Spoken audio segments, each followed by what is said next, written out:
मैं रहूंगी वहां और अपने थानेदार साहब का पता लगाऊंगी।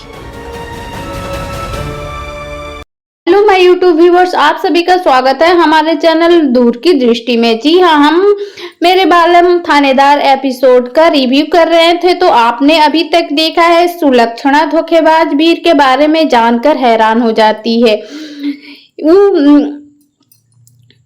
सुलक्षणा ने कहा है कि उस महिला ने भगवान के नाम पर धोखा किया है। विशेष का कहना है कि मीठी मीठी बातें करके लोगों को फंसाती है। वर्धन कहता है कि वो लोगों को और ठग रही है। बुलबुल करती है निश्चित रूप से वीर को खोजने की एक संकल्पना। जी हाँ, सच्चाई पता चल जाता है, इसलिए उसने उसे पिंजड़े में बंद रख दिया है और अपने धोखेबाज को यहाँ पर लाई है।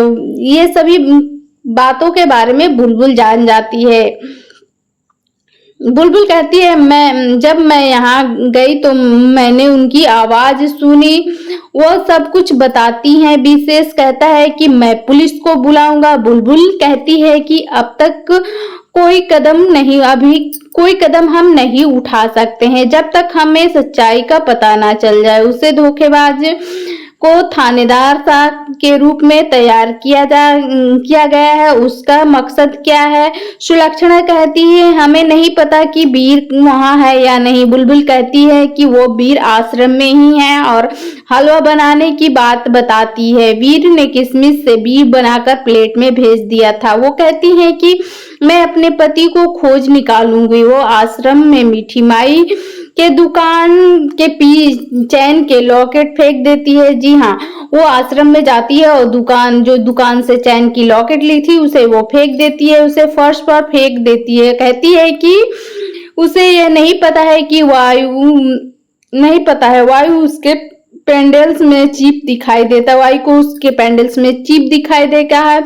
फिर वर्णिका बुलबुल को चिप दिखाती है। बुलबुल याद करती है और उन्होंने बताया कि वीर ने उसे मीठी माई का ये लॉकेट दिया था। सुलक्षणा कहती है कि जब उस वीर मीठी माई को पसंद नहीं करता था, उस पर विश्वास नहीं था, तो वीर ने लॉकेट क्यों दिया है। बुलबुल बताती है कि उस दिन वीर कुछ समय के लिए लापता हो गए थे और फिर जब वापस आए थे तो उसने बताया कि उसे कहीं जाना था, क्योंकि तभी घोषणा हो गई थी कि कृष्ण जी का आभूषण गुम हो गया है।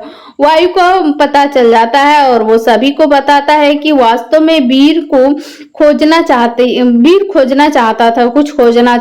वर्धन वायु से उसका लैपटॉप लाने के लिए कहता है और वीर देखता है कि उसमें नकली साधु दूसरों को कोड अच्छी तरह से याद करने के लिए कह रहे हैं और वे उस हथियार का इस्तेमाल करेंगे जिन्हें उन्होंने सीओडी के रूप में जब्त किया है। विशेष का कहना है कि मीठी माई एक आतंकवादी है और उसने 600 आतंकवादियों को सीमा पार भेजा है।